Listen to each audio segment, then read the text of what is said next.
Chers amis, bonjour, on se retrouve pour les alcôves du Tanakh. Korach. Nous assistons dans cette paracha à une lutte de pouvoir dramatique. Une cabale de rebelles influents tente de prendre le pouvoir à Moïse, osant risquer leur vie pour promouvoir leur propre intérêt au détriment du destin sacré de leur peuple. Leur effondrement est brutal et épouvantable. Pourtant, le texte nous enseigne, même si Korach meurt, ses descendants vivent. Nous les voyons certainement aujourd'hui, des dirigeants politiques, religieux et communautaires, cyniques, masquant leur propre intérêt dans le langage de la démocratie, du nationalisme ou de la religion. En exerçant le pouvoir de manière aussi aveugle, ces rebelles modernes représentent une menace encore plus grande pour la création que Korach contre la direction de Moïse. Ces chapitres de la Torah nous exhortent à être soucieux, de peur que de tels individus sapent les fondements sociétaux que nous sommes appelés à créer et à défendre. Mais ce ne sont pas seulement les dirigeants publics qui jouent le rôle de Korach aujourd'hui. Nous aussi vivons au sein d'un conflit permanent entre un Moïse intérieur et un Korach intérieur, entre l'humilité et l'arrogance, entre l'altruisme et l'égoïsme. Étant que nous n'appréhenderons point la différence entre ces deux voies, avec un X et voix, VOIS, nos actions ne pourront guère dans l'absolu contrer le pouvoir des Korach en général dans le monde. Nous devons être vigilants, mes amis, quand la voix de notre « je » nécessiteux et petit d'esprit nous conseille d'agir, ou quand c'est la voix, plus sage, qui s'exprime à propos de nos valeurs avérées, sincères, réfléchies, et de nos vertus les meilleures et si vraies.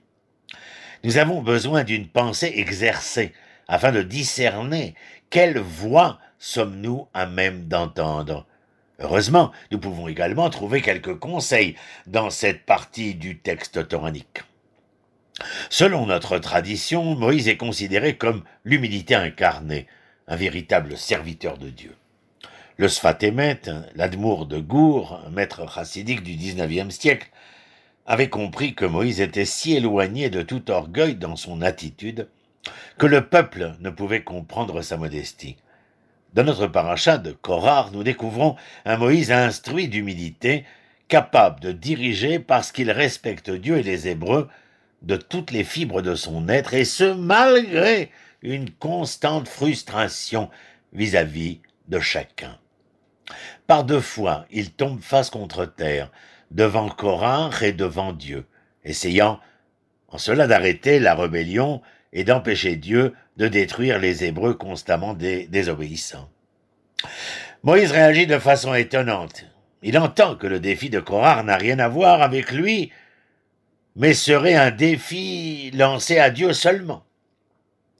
Il ne peut se reconnaître comme le contenant à travers lequel la vision de Dieu se manifesterait au sujet d'Israël. Certainement pas l'homme supérieur et concurrent insolent de par la fonction qui lui est dévolue. Tout au long des pérégrinations des Hébreux, c'est indéniable, nous voyons Moïse grandir et devenir le leader spirituel. Du jeune homme réticent qui luttait contre sa colère et son manque de confiance, il devient un dirigeant par excellence, capable de surmonter son propre ego pour servir une cause beaucoup plus grande que lui-même. Enfin, il devient celui qui accepte la décision de Dieu, il mourra, et il mourra en dehors de la terre d'Israël. Pour Korach, tout est différent, il est différent. Il défie Moïse, amarré à son ambition personnelle, sans amour de Dieu ou des Hébreux. Contrairement à Moshe, qui hésita à prendre le leadership que Dieu lui offrait, Korach, lui, cherche à s'en emparer. Korach n'aurait rien fait pour empêcher Dieu de détruire le peuple, car il aurait aimé être le père d'un tout nouveau peuple. Contrairement à Moïse, Korach considère que toute l'histoire concerne lui-même et le rôle qu'il veut jouer en tant que puissant prêtre et chef. En lisant cette paracha, mes amis, je me demande: comment puis-je reconnaître le Korach en moi, dans mes propres pensées et actions? Comment libérer ma conscience d'un tel assujettissement et tenter de rejoindre le Moïse en moi? Il est vrai, dans mon ouvrage quotidien, philosopher, enseigner, écrire, publier, je rencontre le plus souvent qu'au rare quand l'anxiété m'entreprend. Si je n'arrive point à mes fins désirées, si je ne réussis pas à faire connaître mon travail, si je ne suis pas assez bon, si ce travail échoue à cause de mon incompétence, dans ces moments de doute, je deviens l'acteur central sur scène de mon propre drame. Depuis mes objets d'inquiétude, je critique et vilipende afin de me ressentir comme un maître d'œuvre. Je me refuse à apprécier l'ensemble, voire le tout. Je ne puis relativiser ni même être objectif. Ainsi n'ai-je plus aucun moyen de prendre de sages décisions. Mais si jamais je prenais le temps, comme Moïse, de tomber face contre terre pour mieux respirer et réfléchir, j'entendrai alors le je m'interpeller avec force. Je lui répondrai « Assez de cela, va des rétros, Korach !»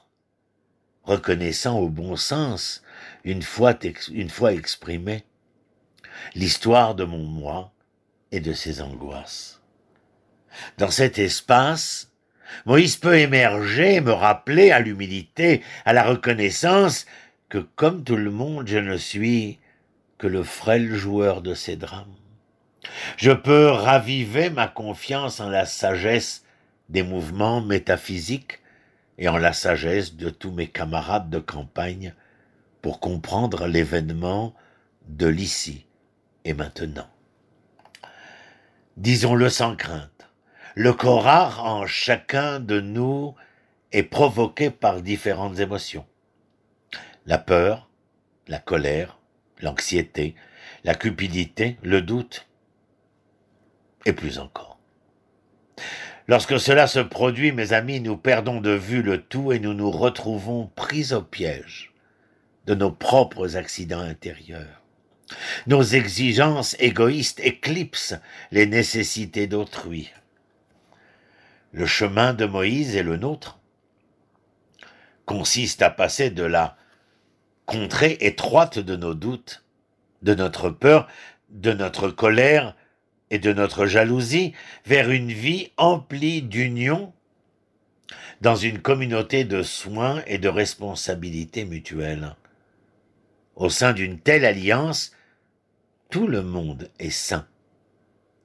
Pouvons-nous rappeler que ce qui importe n'est pas l'ambition de soi,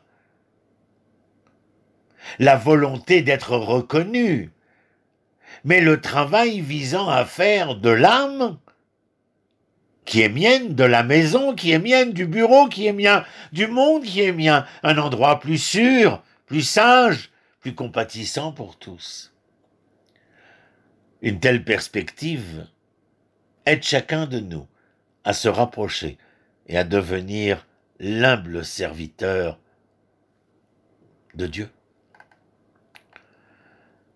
Alors bien sûr, l'ensemble de ces propos, de ces réflexions, m'amène un peu plus loin dans ce que j'ai dit dans ces dernières phrases.